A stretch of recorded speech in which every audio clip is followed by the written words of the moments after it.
Alexander Zverev. There is no question that Zverev can compete against anyone on the ATP Tour. The manner in which the German captured the biggest title of his career at the 2018 Nitto ATP Finals, beating Roger Federer in the semi-finals and then Novak Djokovic in the final, proved that. Zverev owns a combined 5-5 record against Federer, 3-3, and Djokovic, 2-2, with all 5 of those victories coming in the semi-finals or championship match of an event.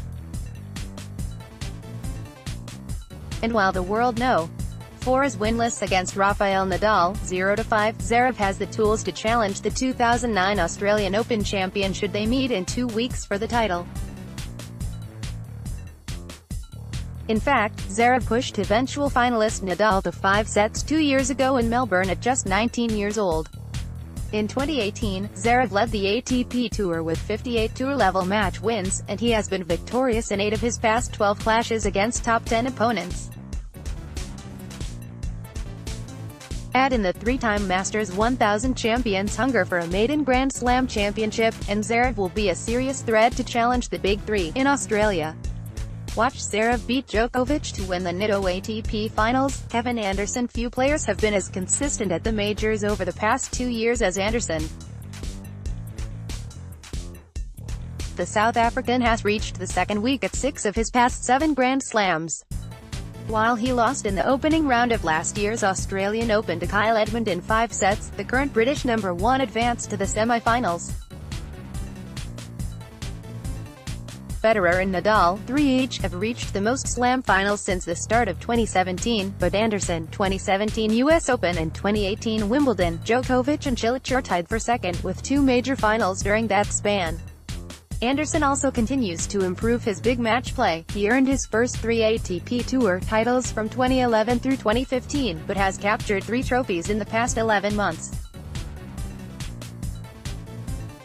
While people may point to Anderson's big serve and aggressive play from the baseline, it's tough to ignore his grit on the court. In last year's Wimbledon quarterfinals, Federer led Anderson 2-0 and would earn a match point in the 3rd set. But Anderson battled back to not only beat Federer, but oust John Isner 26-24 in the 5th set of a marathon semi-final to break through to the final at SW19. Marin Cilic has proven that on his day, he can beat anyone in the world. The 2014 US Open champion has the all-around firepower, from his serve to his ground game, to take matters into his own hands against anyone who stands across the net from him. When the 18-time tour-level champion is confident in his game, even the best defenders in the sport struggle to neutralize his deep, flat strokes. He will also take confidence knowing that 1 year ago in Melbourne Park, he was on the doorstep of victory. The Croat held 2 break points in the opening game of the 5th set in the 2018 Australian Open final against Federer before ultimately succumbing to the Swiss. So there's no doubt that Cilic can put himself in position. The 6th seed is projected to have to go through Federer, QF, Nadal, SF, and Djokovic, F, in Melbourne this year, which would be a run of epic proportions. So if Cilic does manage to lift his second major trophy, and he has to go through the Big Three to do it, he will have certainly earned his hardware. Karen Khachanov may be young at 22 years old, but the Russian has already proven that he is unafraid of competing against the best players in the world on the biggest stages in tennis. His power baseline game has drawn comparisons to compatriot and former world number 1 Marat Safin. Perhaps Khachanov's biggest breakthrough came in a loss in the 3rd round of last year's US Open, where he lost a 4-setter in 4 hours and 23 minutes against Nadal. Khachanov lost just 6 fewer points than the Spaniard in the match. Just 2 months later at the Rolex Paris Masters, he claimed his maiden ATP Masters 1000 title, defeating Djokovic in the final in straight sets. After some tough loses against top guys like Rafa in New York, I think they push me to the limit and even to work harder. And I saw that my level is there. I could play and compete on this level, Khachanov said. I thought that, if I continued to do the same things what I was doing and the way I was playing with the guys like Rafa, against top guys, it would bring me to that level at one point and it will turn around on my side.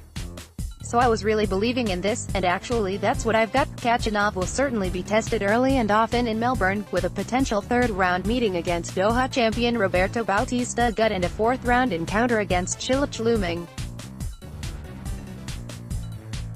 Watch Khachanov stand Djokovic in Paris. Nishikori. Few players finished the 2018 season in sharper form than Nishikori. For a player who began the year on the ATP Challenger Tour, and losing his first match, no less, Nishikori managed to find the level that once carried him to no. in the ATP rankings, and quickly. Nishikori reached at least the quarter-finals of his final 6 tournaments of the year, not including the Nitto ATP Finals, before beating Roger Federer in round-robin play at the O2.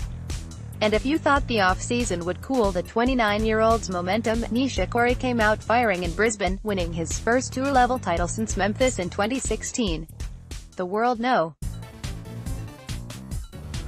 9 owns 9 victories against the top 20 since the start of the US Open, and while he is seeded to meet Djokovic in the quarterfinals, and the Serbian leads their FedEx ATP head-to-head series 15-2, Nishikori's confidence is sky-high.